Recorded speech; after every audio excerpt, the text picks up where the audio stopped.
Hi everybody. I am very happy to be here making another video. Today is in my more intimate setting. But Beth Alice still helped me out today. She did my makeup and she changed my backdrop a little bit. So I've had and helped with wardrobe, so I've had some assistance in the preparation, and Mike, who is primarily my computer consultant, but he's also helped me, steps in and does the videoing sometimes when I'm doing, when I'm having not the full crew. So Mike is stepping in to help with the videotaping today. So Beth Alice has just went home with her and her new son, Bayo, 3 months old now. And it's just me and Mike. And I'm here to shoot my video, which is going to be titled The Luxury of Boredom. And that title might not make sense now, but hopefully by the end of the video it will make sense. I'm just going to take just a few moments. I'm going to close my eyes and just drop a little more deeply into my body and feel my breath expand.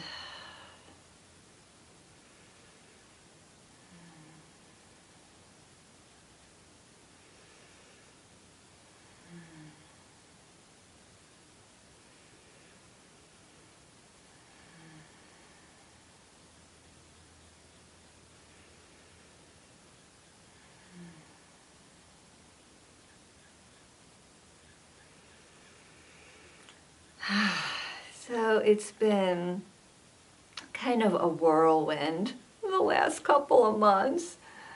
Oh my goodness. I usually do my videos 100% improv, but I've made some notes this time because there was just so much that's gone on, so much jam-packed into a short period of time that I felt it might be helpful to just make a little bit of an outline to try to organize this massive amount of just push and pull and just this whirlwind of spinning and just stress and victory and achievement and more stress and more input and more spinning and more whirlwind, and after a while everything feels like the whole world is spinning and I'm like, what's my name? And what have I been doing the last couple months? And it all starts to feel like a blur. And so I thought, I'm going to make a few notes this time. It'll still be improv, but it'll help me flow in a little bit more of an organized fashion. So first I want to start by acknowledging the enormously exciting and positive news that 2 weeks ago I went to the University of the University of San Francisco to their eye clinic and had extensive testing done, which confirmed that there is no trace of tumor in either eye. And while I knew that things had improved, this was the first time I did follow-up and had the testing to back up my own perceptions. And some of you may recall, those of you who have watched my Brighten Your World videos, that the good news about breast cancer metastasization to the eyes, if you can say there's anything good about it, is that it's highly treatable. It's probably maybe the most treatable form of eye cancer in that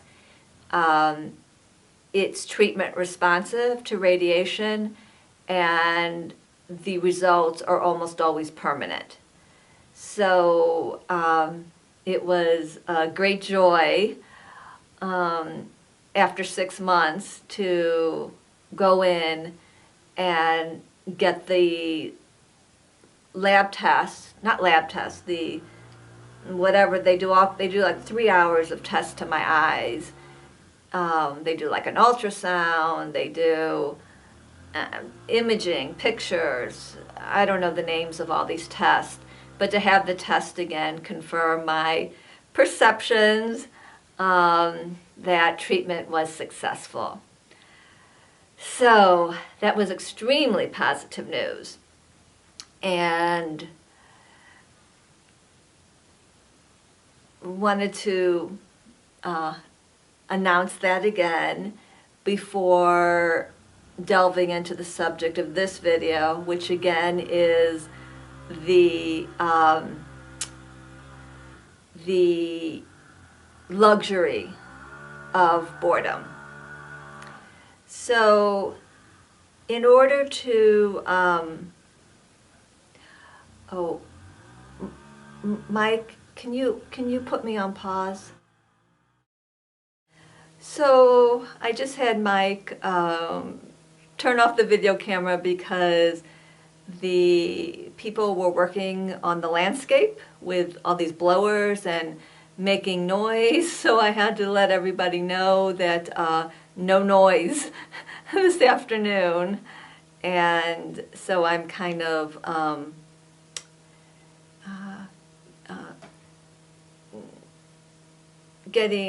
trying to find the wave I was riding and get back into the video. So I think I was talking about the huge amount of stress and stimulation and decision making that was compressed into a very short period of time, and kind of left things a little bit feeling like a big blur.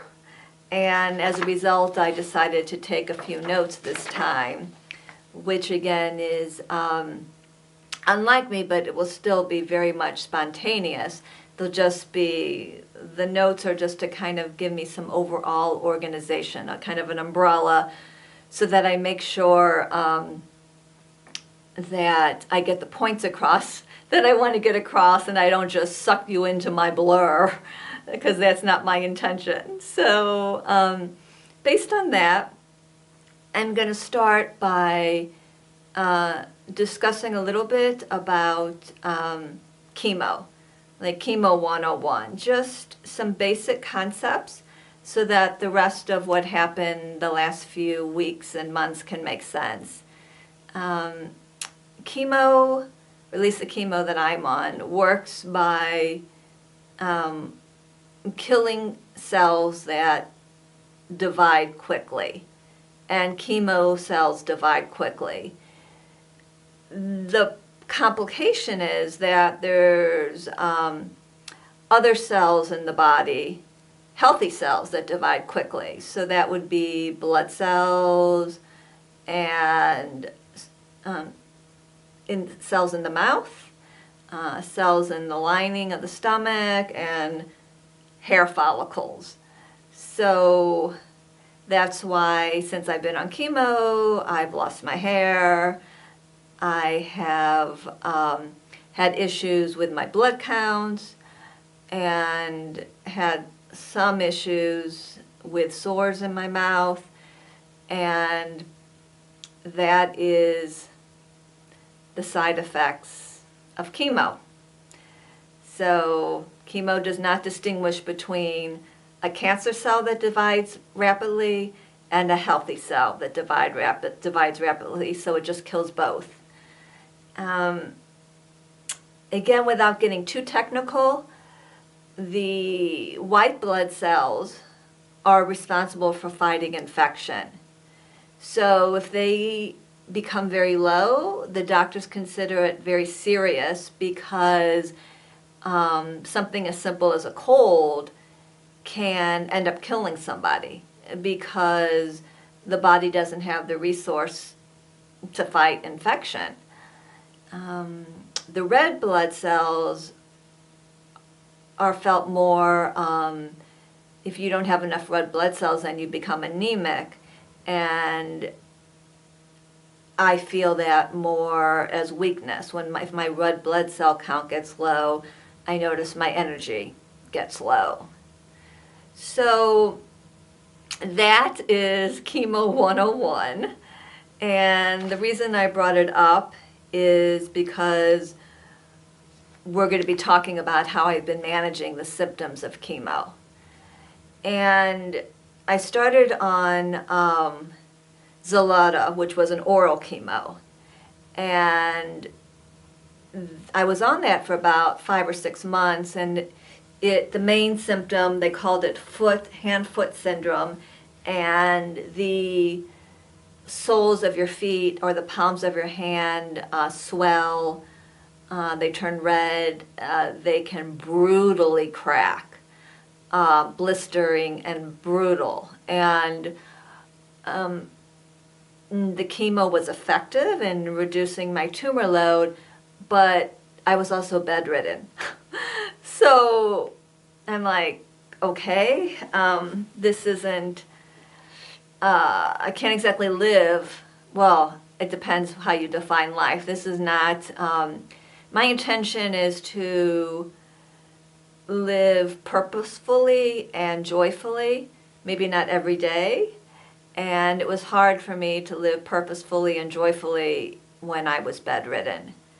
So eventually the Xeloda, the oral chemo, one that I took in pill form, stopped working because some of my tumors were started to grow again, and the doctor put me on adriamycin, which is an IV chemo. And I was told that hair loss would be slow and gradual, a slow and gradual thinning that would take place over a long period of time, and within 3 months my hair was gone. 95% of my hair was gone. So as usual, my body does not do what the statistics say that my body's going to do. And as I continue to work with my conventional oncologist, I understand while her intention is very, very positive, that she really doesn't know what to expect, and sometimes gives me false expectations because, she is basing it on her experience and what is generally written about the medications, and my body has a mind of its own and does its own thing. So on the adriamycin, the big side effect was I lost my hair and my white blood count started to drop. And it started to drop to a level that was concerning to the doctors. So my conventional oncologist, I'll call her Dr. C for Dr. Chemo, because that's the main thing that she manages, said, I'm going to put you on another chemo, Abraxane, and it should be less harmful, shouldn't be as destructive to your white blood cells, and so it will, you know, it should be a better fit for you. And 3 days after starting on the Abraxane, my white blood cells dropped to the lowest they had ever been. So again, I was inadvertently misinformed because, you know, my body did not respond how the doctor thought it would respond, and did not respond how the literature said, you know, it would respond. And I was back in the same boat. Not only did my white blood cells drop, but I also had a high fever, and I was starting to get frustrated. One of the things they can do for the low white blood count, they call them Neupogen shots. And they're shots, I don't exactly know how they work, but they stimulate, I think it's a hormone that stimulates the body. I'm not sure if it's a hormone, but I think that stimulates the body to create large amounts of white blood cells in a short period of time.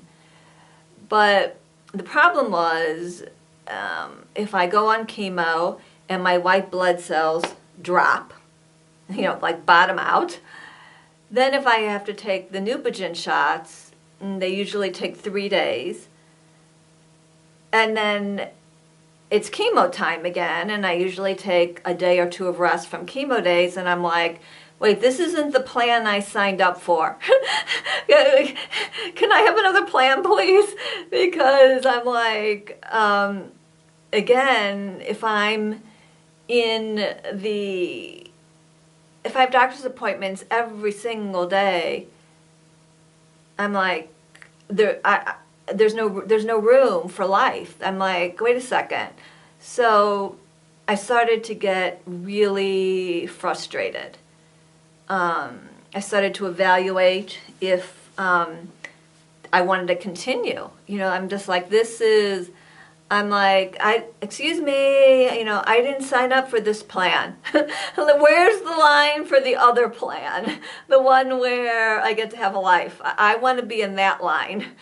And I was like really, really frustrated. And so right about this time, it became clear that I had given up my power again. Some lessons I have to learn over and over and over and over. So one of the letters in my website, soon to be launching website, really soon, I have this letter titled, "I am the captain of my healing ship." And once I took charge of my own healing is when I really started to turn things around. And it's scary because at first I didn't want that responsibility. I mean, I wanted someone else to have the answer, someone else to rescue me. And then when I realized everybody only has a limited perspective of what's going on, and a lot of the people on my team don't even know each other. They don't even know they're on a team.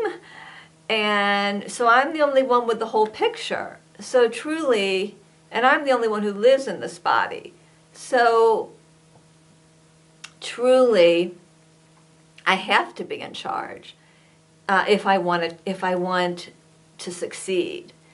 And so as my frustration was mounting, it was also creating like a surge of, like a rumbling of like Laura getting ready to just to shoot through the frustration and take charge. And first it started with the fever, because the fever happened on a Sunday morning, and the doctor's offices were closed and the labs were closed.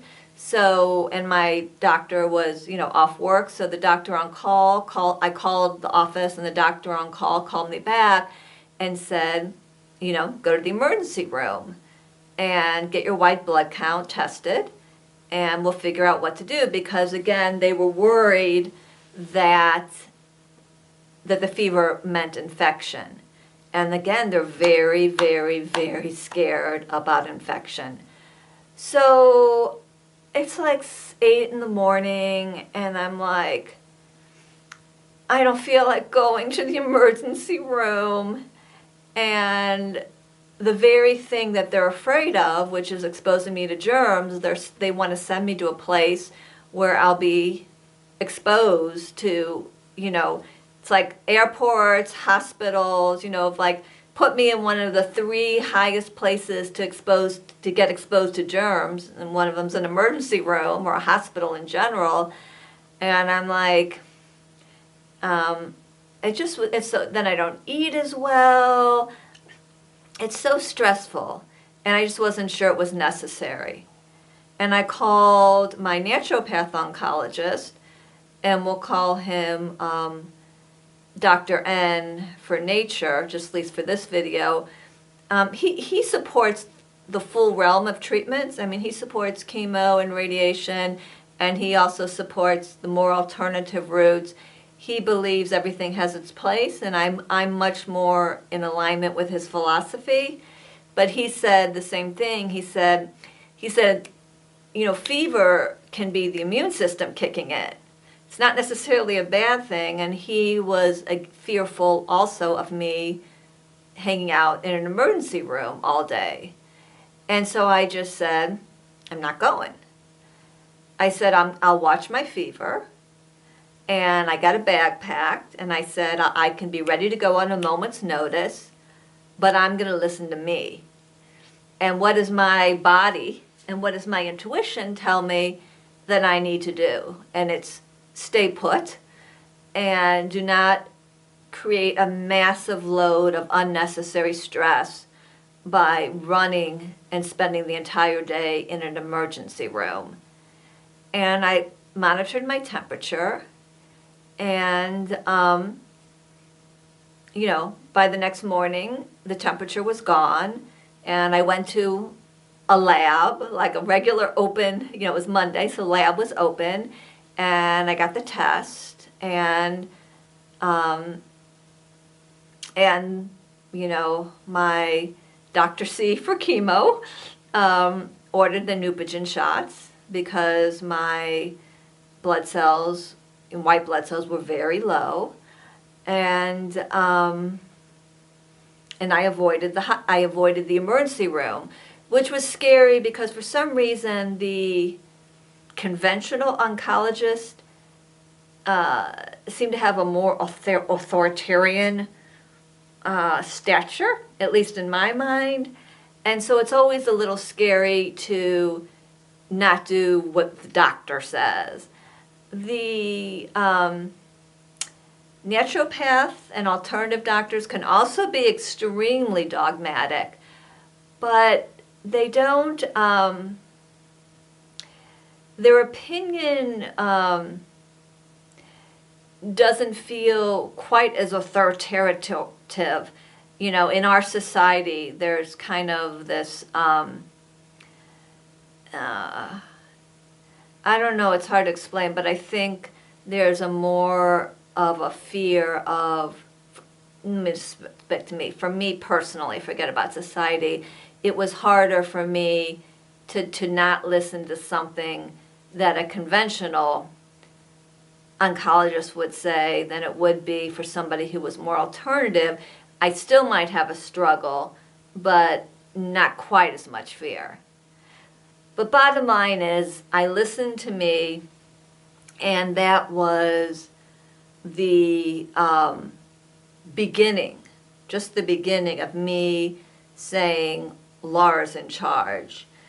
And I'm checking my list here. I think, in addition, for the Abraxane, where my white blood count dropped low and I got a fever, I also broke out in a extremely painful canker sore, And you might say, canker sore, you know, big deal, you're fighting cancer. Canker sore?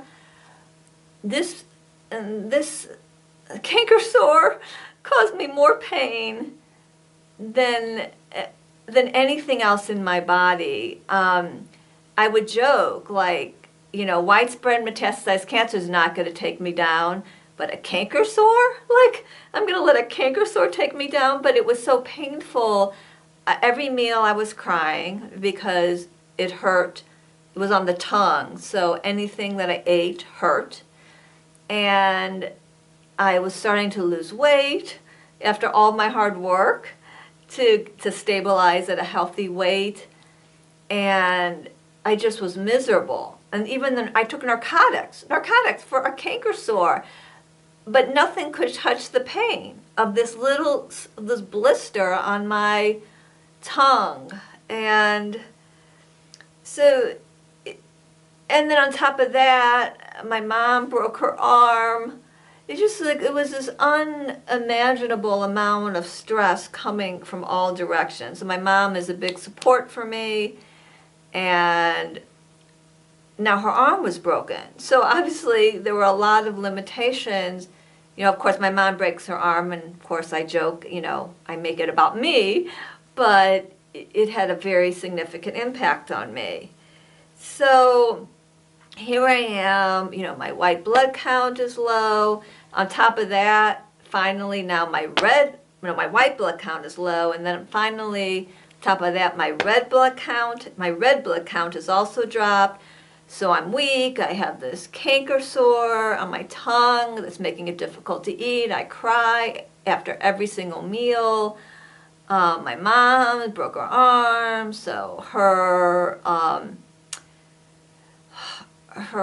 capacities are at least temporarily limited. And then I had some issues with my caregiver that were quite serious and unsettling. And that's part of the whirlwind. And I said, Laura, you have to take charge. You have to take charge. You have to be the captain of your healing ship. And so again, the first step was making my first decision, which was I'm not going to the emergency room, and then seeing the positive results. And there was some fear. Well, I don't want to get ahead of myself. I had consulted with the doctors from Mexico, and they had recommended an immune support drug that I could take.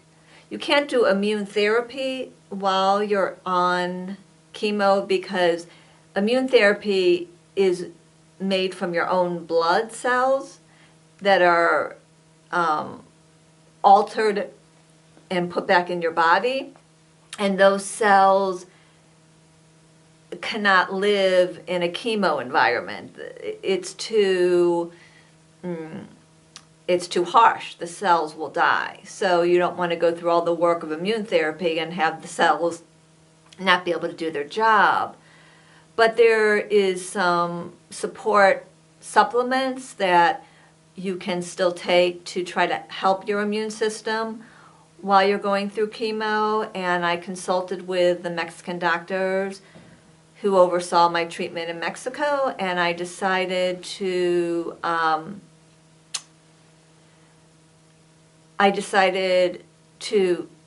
take this supplement. But 12 days had gone by, and I hadn't received the medication, and I hadn't heard back from the doctors after following up. And again, instead of laying there helpless and, you know, weak and helpless and just like everything's out of my hands, again, I'm like, nobody's going to advocate for you, Laura, if you don't advocate for yourself. And so I wrote this letter. Let's see if I can find it here. I'm going to read it because I don't have it memorized. Dr. P, I'll change his name, the medical team. I spoke with Dr. P on March 23rd and told him I wanted to follow the team's advice and begin transfer factor. That was 11 days ago and still no information on when I will receive the medication. Chemotherapy is continuing and I consider it medical negligence to prescribe the medication and then delay giving the needed medication to the patient. If your care for my health is genuine, then please follow up on your own recommendations. You should not prescribe a treatment that you are not prepared to give. Treatment should be given in a timely manner once they are prescribed, as I continue to fight for quality of life, not just length of time, but a joyous, meaningful existence. I am extremely disappointed that your actions, delaying my treatment, does not support my goal. The people I choose to work with, their actions affect my life. Sincerely, Laura Rennard. Within 24 hours, I received information to start the process to get the medication. But I had to advocate for myself. Had I not written that letter, I don't know if I would have ever gotten the medication, to be honest. But the letter was powerful, but it was effective. Most importantly, it made people take action, but I had to, I had to do what I just shared with you. I did. I had to, take charge and get tough and call it like it was, because this is my life on the line. I don't have time for, excuses and bureaucratic nonsense. So I'm back checking over. I think part of the issue was that I was afraid. I wasn't sure what would happen after chemo. So part of me felt like I have to be on chemo as long as possible, because I didn't really know what was next, and that was scary. And I felt chemo was a whole new territory for me, and I didn't trust myself to be in charge of treatment. And after slowly I started to feel competent to at least understand the major players in the chemo game. When I say players, I'm not talking about people, but I mean the white blood cells and the red blood cells and the chemo itself, and fevers and mouth sores and hand-foot syndrome, and I began to understand the limitations of my doctor as far as her ability to give me accurate expectations. And I realized that nobody really knew. And so I said, I have to take charge of my chemo also. Prior to that, it was like I was always waiting to see, do I get to have chemo? Because if my white blood count was below a certain number, they're not even allowed to give it. And I had given up my own voice. And I said, I think I've had enough of that. So I went to see my naturopath oncologist, and the shots that they give me for the Neupogen shots that they give me to increase my white blood count, the shots that I get from the conventional oncologist, the Dr. N, the naturopath oncologist, said that they can cause leukemia. You can get a secondary cancer from those shots. And I had asked the conventional oncologist, Dr. C, for chemo. I had asked her flat out, you know, are there any side effects I should be concerned about? And she said no. So all of a sudden I'm getting another side to the story, and I'm realizing there's a, you know, I have to find that balance between what I consider to be the benefits of chemo and the cost of chemo, and deciding that I would decide what was acceptable and not put that decision in somebody else's hands. So I would decide how low I'm willing to let my white blood cells go, and how, you know, I would evaluate quality of life issues. And that, again, I don't think, I think my conventional oncologist has only positive intentions. So this is, you know, and I actually like her, but I recognize the limitations of the treatment and the limitations of all treatments, that they're all tools, and you need to know when to use them, and you need to know when to take breaks, and you need to know when to stop totally. And ultimately, I have to make those judgment calls. I can consult with all kinds of people, and then ultimately, it has to be my judgment call. I'm checking my notes here. So when I went, last week was my powerhouse week. All this is an intro to my powerhouse week. And it started, let's see, Monday I had a Neupogen shot. And then Tuesday I went to see my naturopath oncologist, and he walked in to the waiting room, and he got a glimpse of me, and he's like, "You look great." It was like a very an impulsive response. It was definitely authentic because it was so spontaneous. He was talking about, you know, my glow, my energy is really what he was making reference to.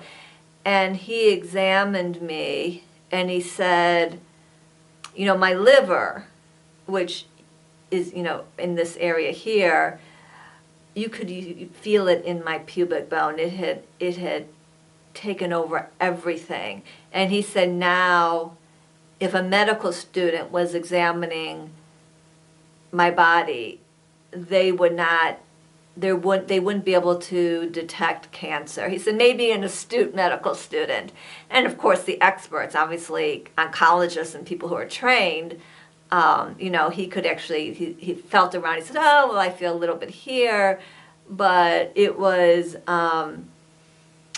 this is the lowest the load has ever been. And he also told me about side effects to the to the Neupogen shots that I didn't know of.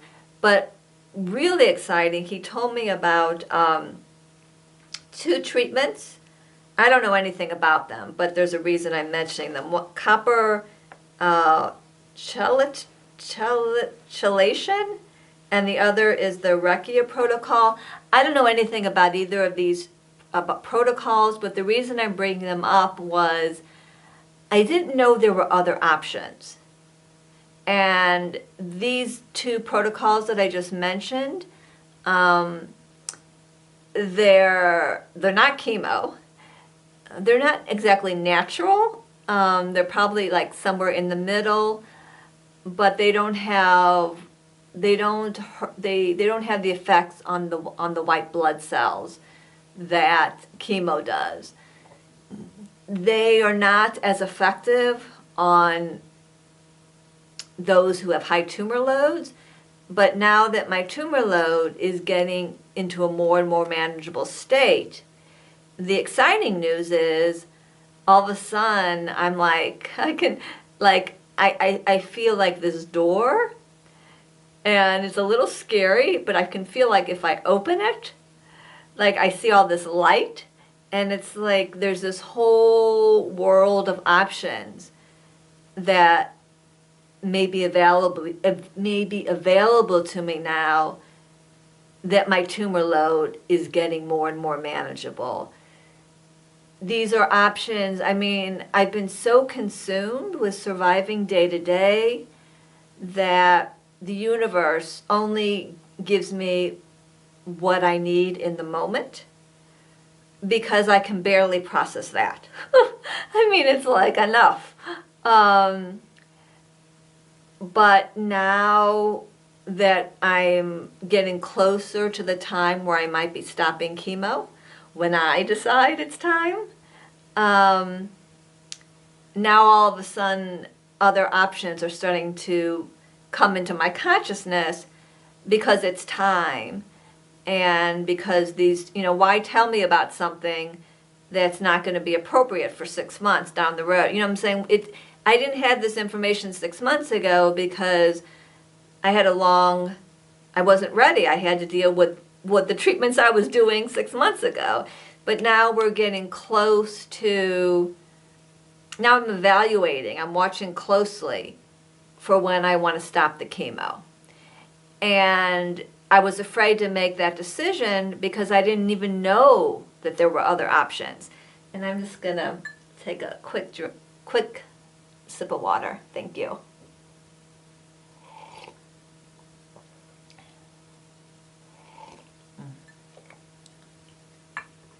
Thank you. So I didn't, I was afraid to stop chemo. I thought I got to hold on to chemo, got to hold on to it, because I thought my conventional oncologist, Dr. C, for chemo,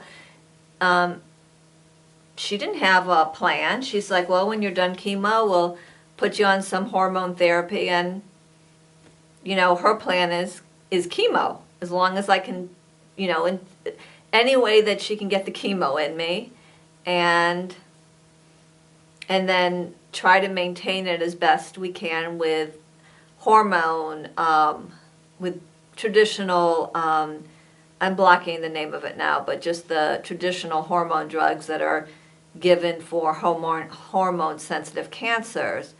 So I thought, end of chemo maybe meant end of game. So I went to see Dr. N, the naturopath oncologist, and he rattled off, 2 treatments just off the top of his head, and I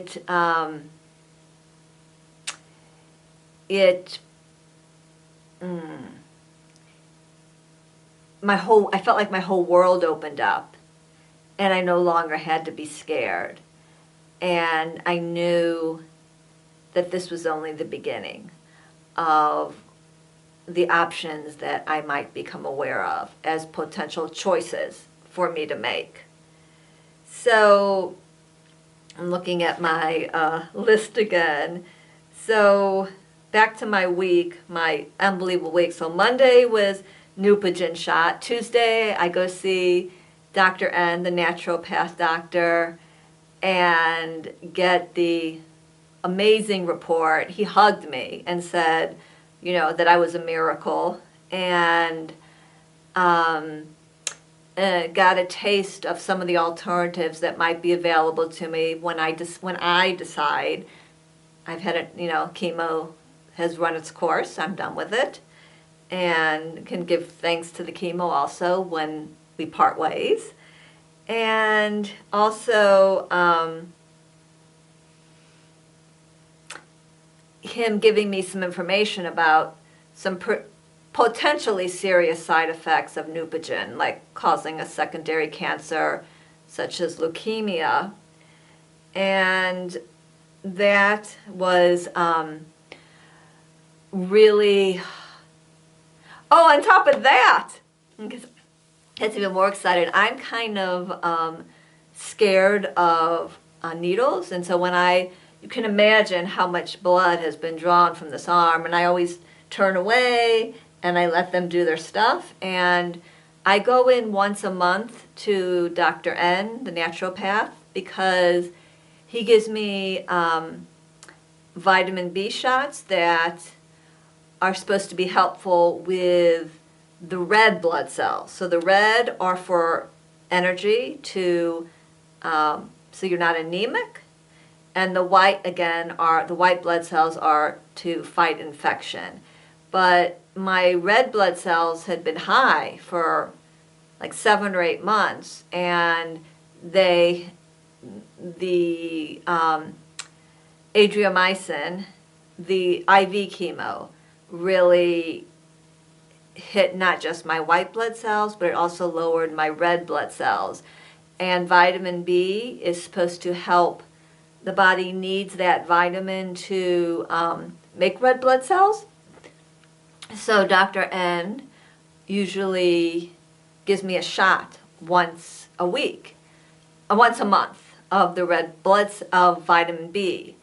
And he taught me how to give myself a shot so that I can, when my red blood cells start to drop, I can give myself a shot so I don't have to go to the office. You know, I go there once a month and it's an hour drive, so I don't have to go there more often. And this was like a huge fear of mine, and I'm just like, I was shocked because I didn't even miss a heartbeat. I'm just like, if you tell me it's going to help, then I just lay it on me. And he showed me how to, you know, inject it, and he's like a dart, and I do it in my leg, and I'm giving myself shots, which we'll see how much it helps with my red blood count. It's very empowering because I love anything that empowers me and puts me in charge of my own treatment. And so that session was extremely positive. And then I went from there for my third Neupogen shot. So I had a shot on Friday, and then I had a shot Monday, and then I had a shot Tuesday. I told the nurse that I thought I needed a blood transfusion. I know my body well enough, and my energy was really getting low. And Dr.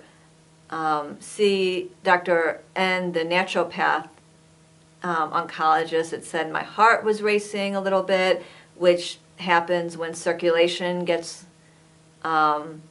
slow from the low red blood count.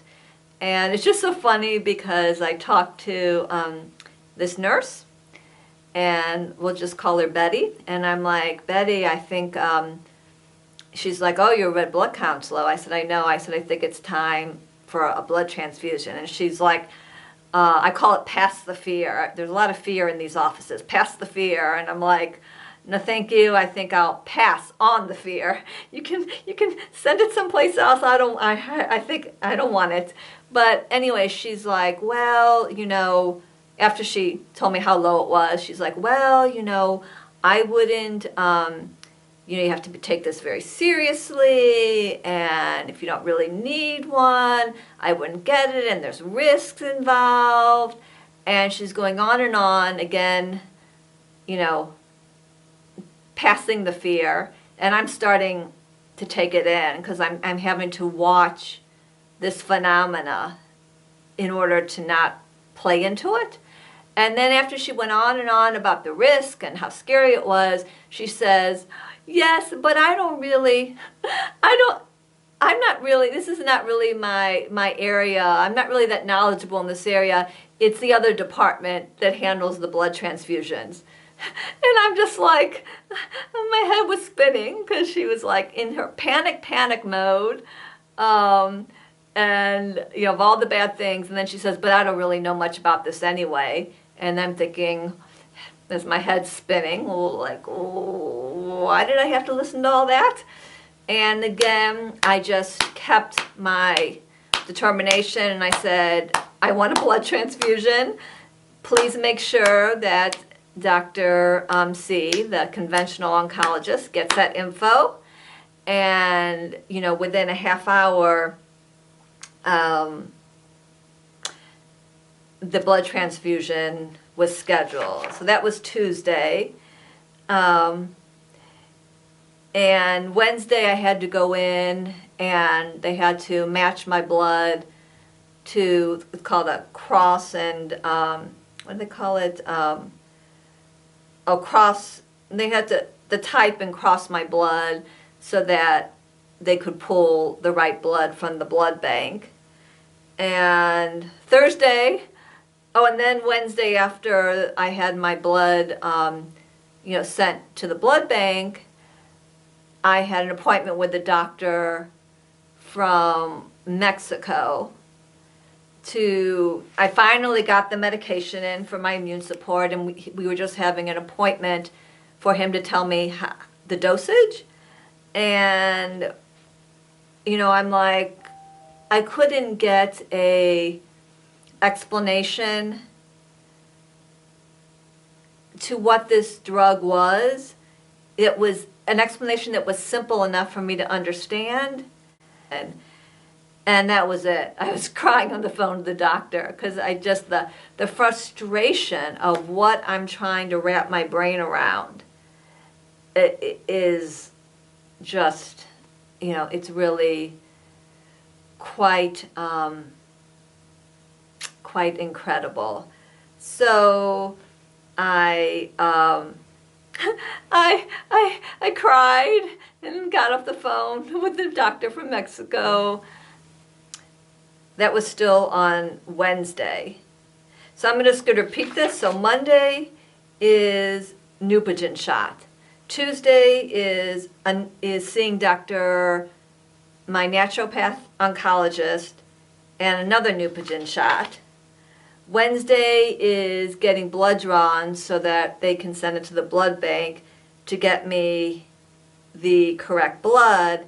And Wednesday is also an appointment in the afternoon phone appointment with the doctor from Mexico. And then Thursday is the blood transfusion.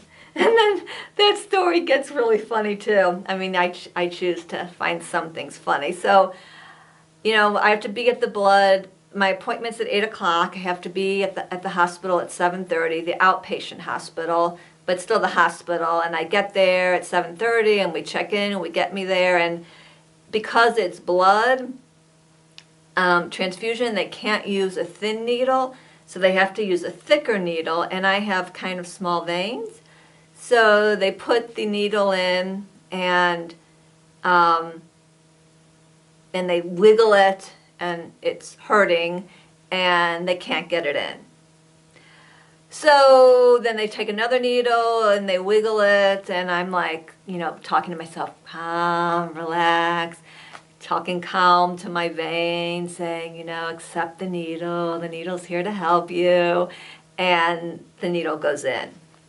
So now it's about 8:30 and the nurse says, I'm going down to get your blood, because they send it over from the blood bank so that it's ready for me.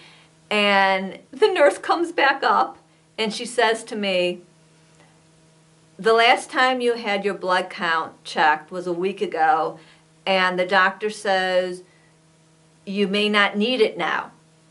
And they want to check your blood count right now, and if it's not below 8, they won't give you the blood.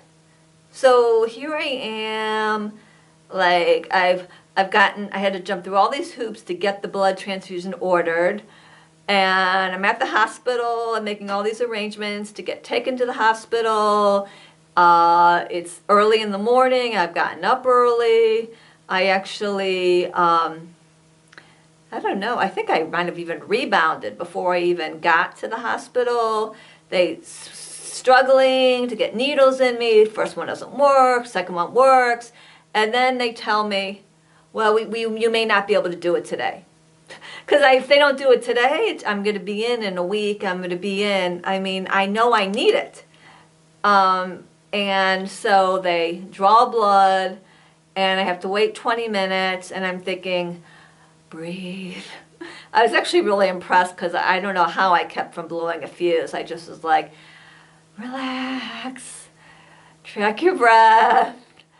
Don't let it get to you. Don't just relax. Wait and see the results first.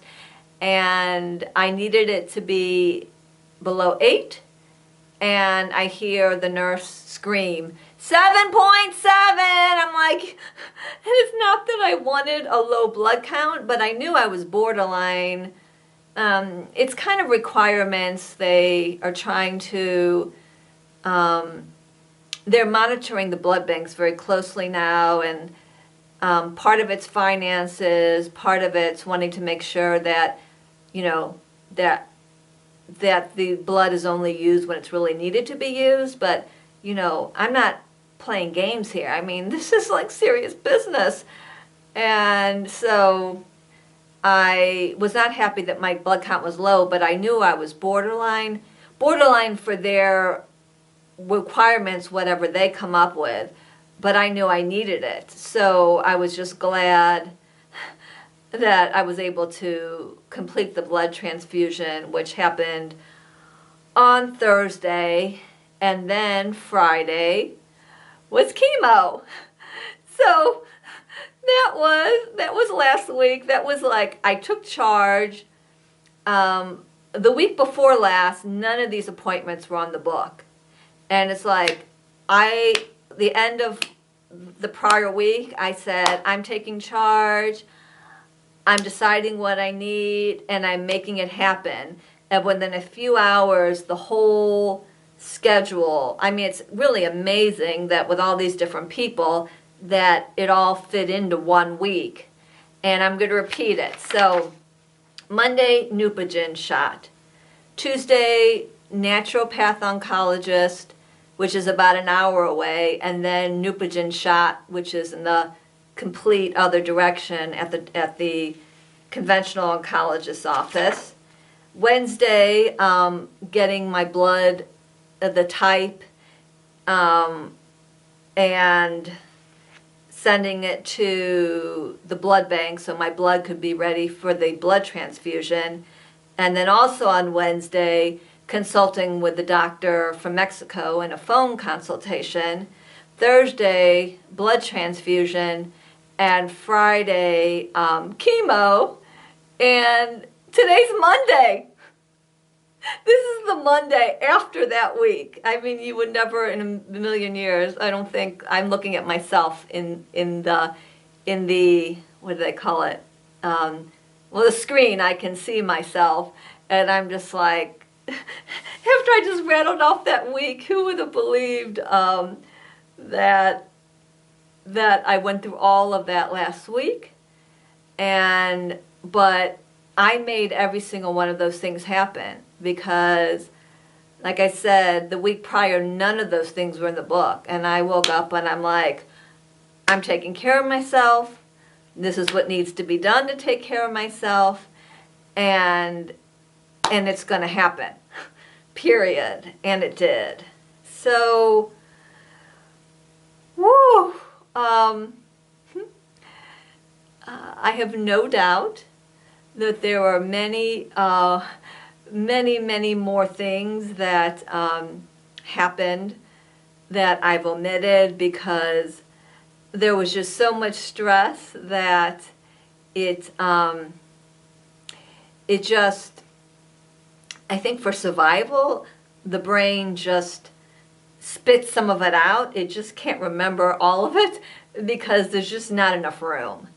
But hopefully I got the main point across. And fortunately, I give a special blessing to my Aunt Phyllis, which is my mom's sister, because this week that I just described to you, my aunt came in to assist my mom with her broken arm, and I reaped great secondary benefits from my aunt's visit. So I had not seen her or spoken with her in quite a while, and it was a real blessing to both me and my mom to have her here, and she was of enormous help. And canker sore is about 85% gone. I can eat without pain, and So I want to get back to the title of this video, the luxury of boredom, because as you can see, this has been, last week was just jam-packed, but it's also been a month of just ups and downs, angst, leading to this jam-packed week in which I declared my power, I declared my intention, I'm declared I'm in charge of me and my healing. And I woke up Sunday and I was like a little sad and a little bored. I'm laughing because that's why I said like the luxury of boredom, because I think when you're so ill, there's really no time to be bored. There's time to be sad, but I'm talking about sad like I was lonely. There's really not time to feel lonely. It was almost like I was feeling, what anybody feels after an intensely creative period, because while, making doctor's appointments doesn't sound creative, the way that I was using my energy, what I was the deepest well of resource that I was tapping into, and how that was being supported and held by the greater forces, really was kind of highly creative. There was a lot of creativity involved in that, not to mention that I was writing, and now I'm preparing and doing a video, and there were things that are considered more traditionally creative, like writing and painting, and all of those are of course considered creative. But I'm saying the way I used my energy and the way my consciousness of this surge of energy that was supporting me in this process, there was something creative about that. And I can't really say more about it at this point as to why I say it's creative, but it does feel like it was enormously creative. It was just a surge. It was like the frustration, the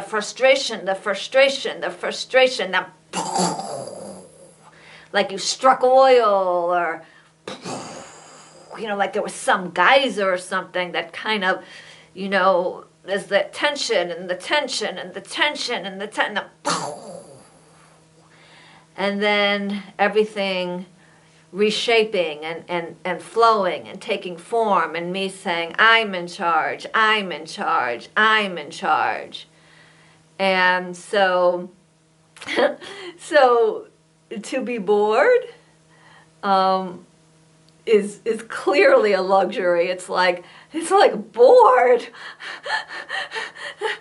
I've been so consumed. Bored and lonely. I understand these feelings, but I can't help but laugh based on what's been going on in my life, and also to say it's a sign of health. That's why the title is The Luxury of Boredom, because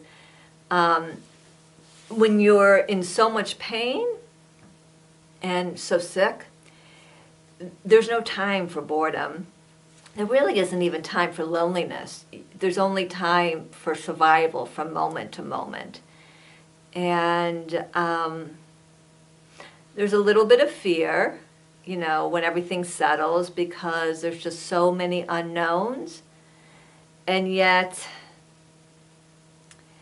if I just step back and look at the big picture,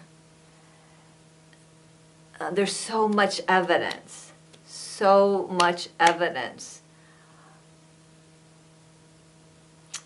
of the positive and of the support that I have and of my own resource. So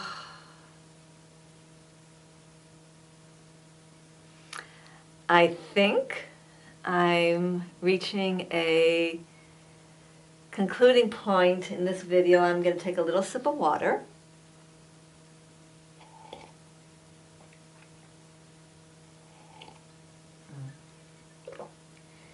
And I'm going to check back in with my body.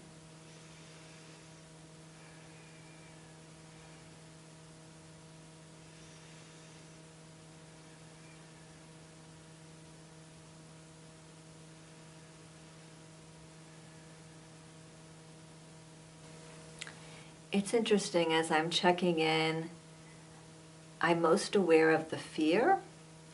And I like to end everything on a positive note, but what I want to just say is that I'll continue to address the fear and to nurture it, and to hold that fear in the overriding arch, in the bigger perspective, so it's not out there dangling alone. And again, how can a person go through what I'm going through and not have patches of fear? I mean, most people would have way more than what I'm having, but still, you know, patches of fear, patches of grief, patches of loneliness, patches of boredom. But I want to acknowledge the fear because for some reason, I don't think my work's done with the fear. It's still asking to be acknowledged in some way. So of course, acknowledging it on video is a really good start, and I'll work with this more privately. And so let me think of how I want to end. Again, a gratitude to my Aunt Phyllis for being here the past 9 days, or the 9 days that she was here recently. And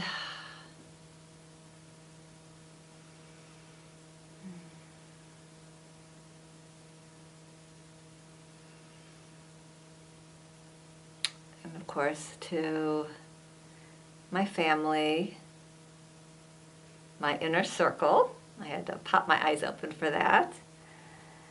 And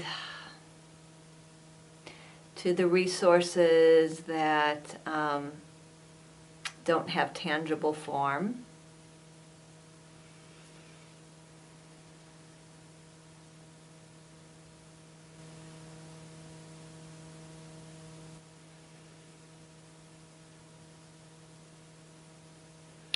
And I'll just end saying, the luxury of boredom.